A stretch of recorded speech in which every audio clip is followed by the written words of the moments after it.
ஆன்மீக நண்பர்கள் அனைவருக்கும் அன்பு கலந்த வணக்கங்கள். இன்றைக்கு நாங்கள் ஆன்மீகம் சம்மந்தமான பதிவில் பார்த்தீங்கன்னு சொன்னால், பித்ரு தோஷங்கள் நீங்க வாழ்வை வளமாக்கும் அமாவாசை முன்னோர்களை திருப்திப்படுத்தும் எளிய வழிபாடை பற்றி தான் நாம் இன்றைக்கு பார்க்க போகிறோம். அமாவாசை என்பது பார்த்தீங்கன்னா வழிபாடுகளில் மிக முக்கியமான நாள்னு சொல்லலாம். அமாவாசை முன்னோர்களுக்கான நாள் என்றும் முன்னோர்களை வழிபடுவதற்கு உரிய நாள் என்றும் சொல்லப்படுகிறது.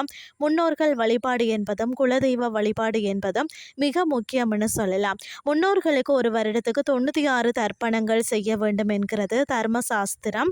மாதந்தோறும் பார்த்தீங்கன்னா வருகிற அமாவாசை ஒவ்வொரு தமிழ் மாத பிறப்பும், அதாவது கிரகண காலங்கள், திதி, புரட்டாசி மகாலய பட்சத்தின் 15 நாட்கள் பார்த்தீங்கன்னா 96 தர்ப்பணங்கள் செய்யணும். அதாவது எவரொருவர் தொடர்ந்து முறையே செய்து வருகிறாரோ அவர்களும் அவர்களின் வம்சத்தினரும் பார்த்தீங்கன்னா பித்ரு சாபத்தில் இருந்து பித்ருக்களின் கோபத்தில் இருந்தும் விடுபடுவார்கள். பித்ருக்களின் ஆசீர்வாதம் அவர்களுக்கு பரிபூர்ணமாக கிடைக்கும்.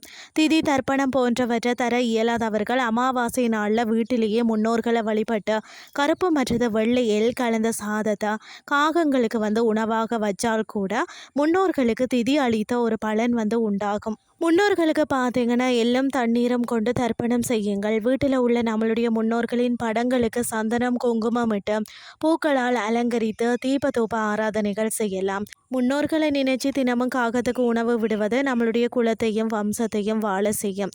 அமாவாசை நாட்களில் பார்த்தீங்கன்னா நம்மளுடைய முன்னோர்களை நினைச்சு செய்கிற காரியங்கள் அனைத்துமே அவர்களை போய் சேரும் என்றே நம்பப்படுகிறதா. ஆகவே சித்திரை அமாவாசை என்று முன்னோர்களை நினைச்சு அன்னதானம் செய்து ஆசிய பெறுங்கள். அது மட்டும் இல்லாமல் இந்த தவறை மட்டும் செய்யாதீர்கள். என்னன்னு சொல்லி பார்த்தீங்கன்னா முன்னோர் வழிபாட்டுக்கு உகந்த அமாவாசை தினத்தில் வீட்டு வாசலில் கோலம் போடுறதை தவிக்கணும். தர்ப்பணம் கொடுக்கும் போது கிழக்கு முகமாக பார்த்தபடி தான் கொடுக்கணும். மேலும் தர்ப்பணம் கொடுக்கும்போது கருப்பு எள்ள மற்றவர்களிடமிருந்து கடனாக வாங்கக்கூடாது. அதே போல கரையில் இருந்து கொண்டு நீரிலையும் தர்ப்பணம் செய்யக்கூடாது. நீரில் இருப்பவர்கள் நீரிலையும், கரையில் இருப்பவர்கள் கரையிலையும் தான் தர்ப்பணம் கொடுக்கணும். அமாவாசை தினத்தில் வழிபாடு செய்வதன் மூலம் பித்ருக்களின் நற்கதியை அடைவதும் திருப்தி அடைவதும் மட்டுமல்லாமல் நம்மளுடைய வாழ்க்கையில் நற்பலன்களும் பெருகும். மேலும் கடன் பிரச்சனைகளில் இருந்தும் விடுபடலாம் என்று கூறிக்கொண்டு இன்றைய ஆன்மீகம் சார்ந்த பதிவை நிறைவு செய்து கொள்கிறேன். இதே மாதிரி மற்றும் ஒரு ஆன்மீகம் சார்ந்த பதிவோடு உங்களை சந்திக்கிறேன். நன்றி.